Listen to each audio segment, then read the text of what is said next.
Bismillahirrahmanirrahim. Assalamualaikum warahmatullahi wabarakatuh. Robi sohri sodri wa yasirli amri wahlul 'uqdatam min lisani yafqahu qawli. Amin. Baik, Ananda, pagi ini ya, kita berjumpa kembali di tema PKN ya.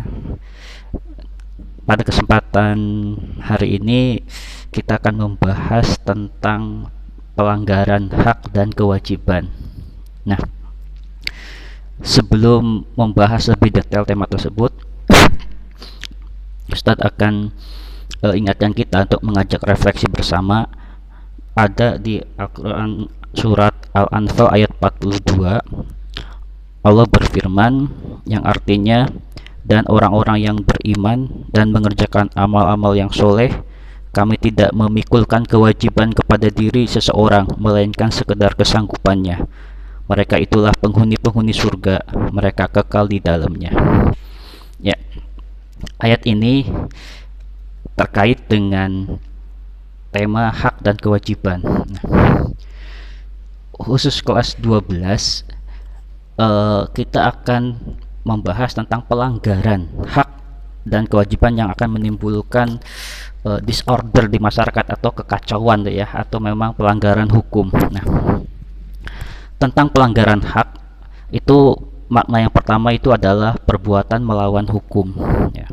Atau makna yang kedua, melalaikan kewajiban sebagai warga negara. Nah, macam-macam pelanggaran HAM secara konsep, ada pelanggaran HAM atau hak asasi yang berat. Nah, ini diatur oleh undang-undang HAM ya, diatur dengan undang-undang hak asasi manusia. Contohnya ada genosida. Genosida ini penghancuran sebuah generasi ras ya, atau suku bangsa. Ini pelanggaran berat, genosida itu. Dan ada juga pelanggaran HAM ringan ya. Misal ini diatur dalam KUHP pidana. Nah, Ustadz kembali mengingatkan bangsa kita, warga negara Indonesia, ada di pasal 26 ya, ayat 1 UUD 45, bahwa warga negara Indonesia ialah orang-orang bangsa Indonesia asli dan orang-orang bangsa lain yang disahkan dengan undang-undang sebagai warga negara. Nah, jadi kita sebagai warga negara terikat hak dan kewajiban terhadap aturan-aturan yang ada di negara kita. Nah, contoh beberapa kasus pelanggaran hak dan kewajiban di negara kita nanti akan Ustadz sampaikan. Yang jelas kasus itu, case itu ya, itu ada peristiwa yang terjadi pada seseorang atau kelompok yang memerlukan penyelesaian ya, itu case, kasus itu perlu diselesaikan. Nah, Ustadz akan bicara tentang pelanggaran hak terlebih dahulu ya. Ini pelanggaran hak itu adalah tidak memberikan hak kepada orang lain atau kelompok yang berhak.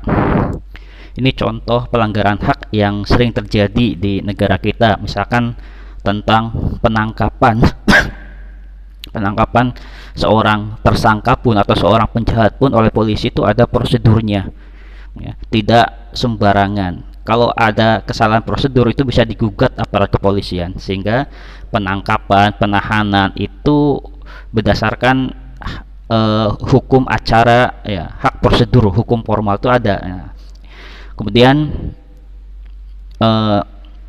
tindakan kekerasan yang tidak sah ya, sering terjadi kekerasan kan, misalkan tawuran atau terjadi perkelahian. Kemarin kasus terbaru di Jakarta terjadi itu pemukulan sampai tetangganya itu meninggal yang dipukul, itu terjadi. Nah, dan itu langsung berurusan dengan hukum ya pelakunya. Atau yang ketiga, contoh tentang pembatasan kebebasan pers ya. Ini juga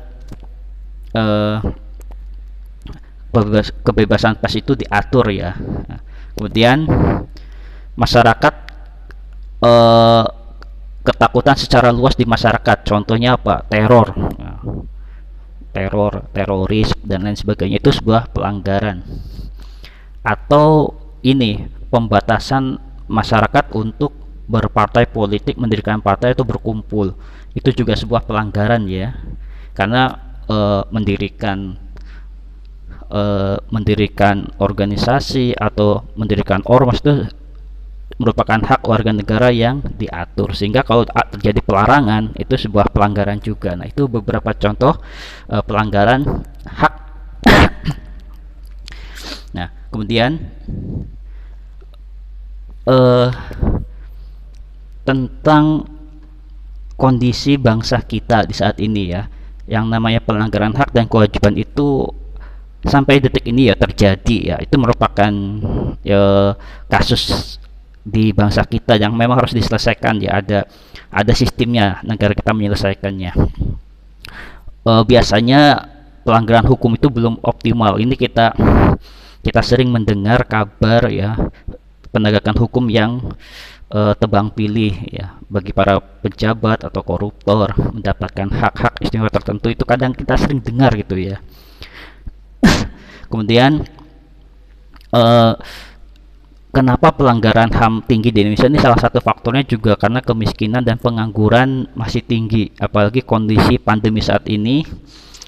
Situasi kesehatan, situasi pergerakan ekonomi ya setidaknya terganggu ya, karena ada pembatasan pergerakan kita.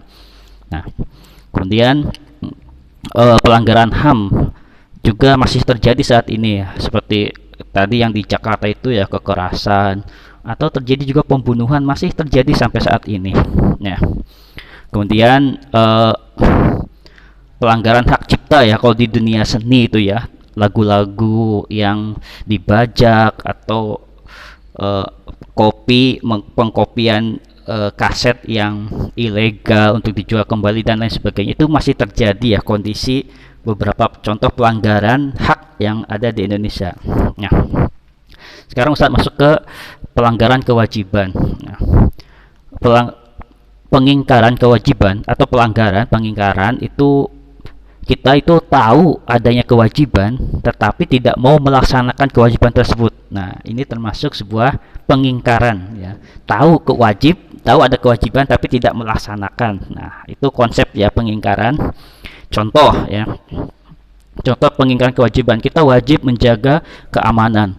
Para teroris malah menciptakan teror di masyarakat, sehingga dia termasuk contoh pengingkaran kewajiban. Terus ada lagi, kita berkewajiban menjaga persatuan, menjaga integrasi.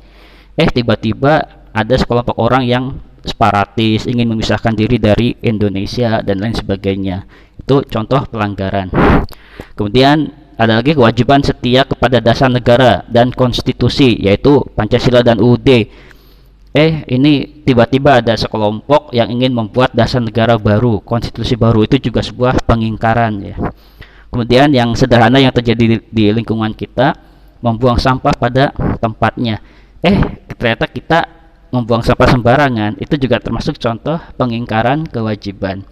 Menaati aturan lalu lintas, lampu merah harusnya berhenti, kita terus menerobos ya, itu juga sebuah pengingkaran kewajiban. Itu contoh-contohnya ya, pengingkaran kewajiban. Nah, apa faktor penyebab pelanggaran hak dan kewajiban itu, kenapa bisa terjadi? Nah, yang pertama ada faktor internal ya, faktor diri sendiri ya, penyebab pelanggaran. Karena apa? Disebabkan egois kita, kemudian rendahnya kesadaran kita, intoleransi kita terhadap orang lain yang rendah. Nah, itu faktor internal. Ada lagi faktor eksternal ya, faktor yang terjadi di luar diri kita, yaitu pertama adanya diktator ya, otoriter dari pemerintah yang sah, itu akan menyulut warga masyarakat marah sehingga terjadi pembangkangan. Itu faktor eksternal, misalkan pemerintahan yang otoriter. Kemudian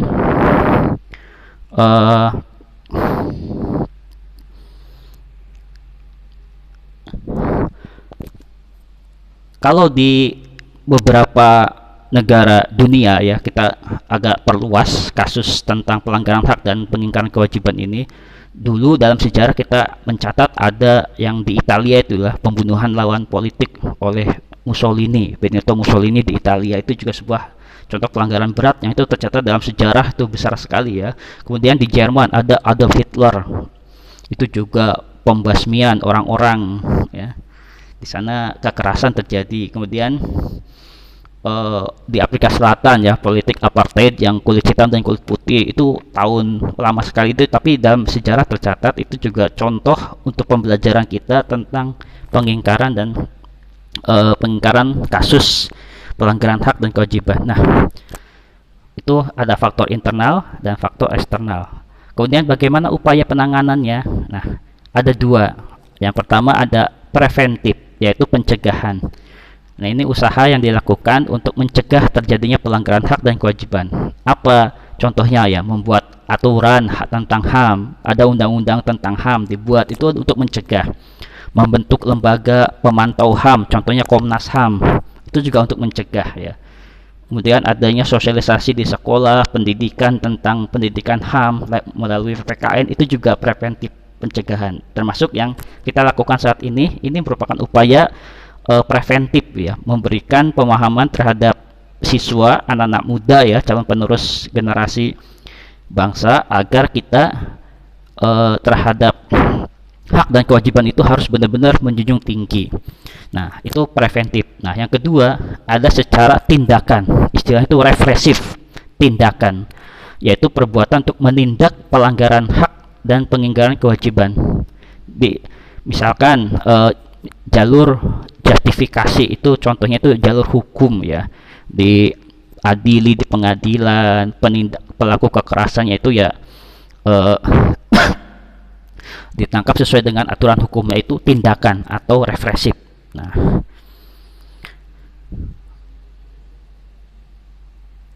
itu secara konsep ya tentang bab pertama tentang pelanggaran hak dan kewajiban. Nah, materi ini selain Ustadz jelaskan secara virtual ini, juga Ustadz akan membagikan materi ini di Google Classroom kelas ya, sehingga nanti Anda bisa belajar di rumah. Nah, baik, demikian penjelasan dari Ustadz, semoga memberikan manfaat. Nasrun minallahi wa fathun qarib. Assalamualaikum warahmatullahi wabarakatuh.